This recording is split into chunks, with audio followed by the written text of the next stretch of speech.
The ocean, the biggest body of water here on Earth.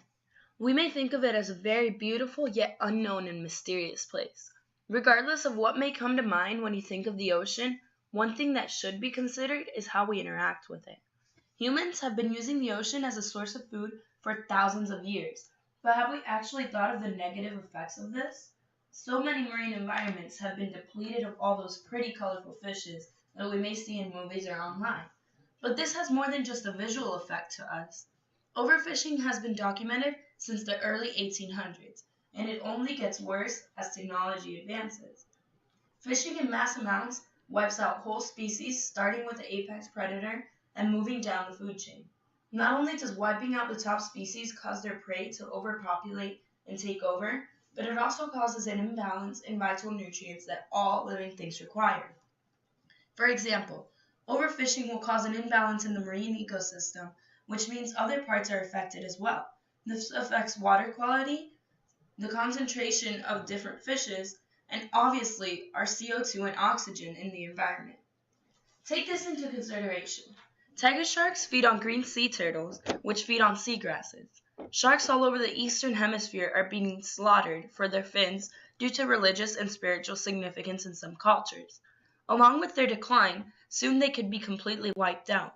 Think of these effects. If there are no tiger sharks to feed on our sea turtles, then they will overpopulate and wipe out the seagrasses, which account for about 70% of the ocean's oxygen.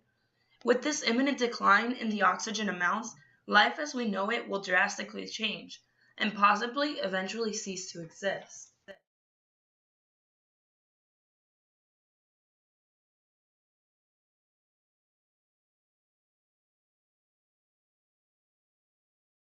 What would happen if, for example, all the commercially used fish suddenly disappeared?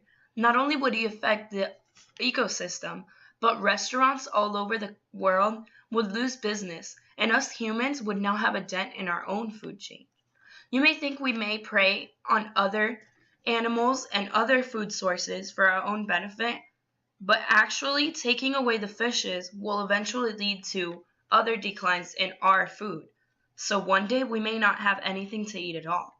This may not be evident at first, but as you can tell, it is an obvious chain reaction, and this will only get worse and worse as time passes and we acquire new knowledge on how to fish and get rid of species in the environment. To add to this catastrophe, every fish species in the sea directly connects to another species on this earth, not just in the water. So while we think we may only be hurting one aspect, it is actually even affecting the abiotic factors in the ocean, or the non-living. The seafloors are wiped out by overpopulating species which continue to grow out of control due to the absence of their predators, which we are getting rid of through this overfishing.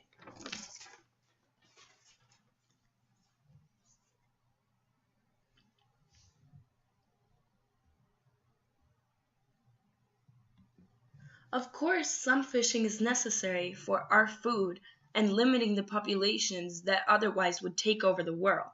But overfishing in mass amounts obviously has negative effects as well. While not everyone may think of it, it does and it will affect us eventually, and it's starting now. Fishing should not be stopped altogether, but obviously limited for all of these reasons. So, next time you have fish for dinner or go out and eat fish at a restaurant, think of this whole cycle and everything that's really going on.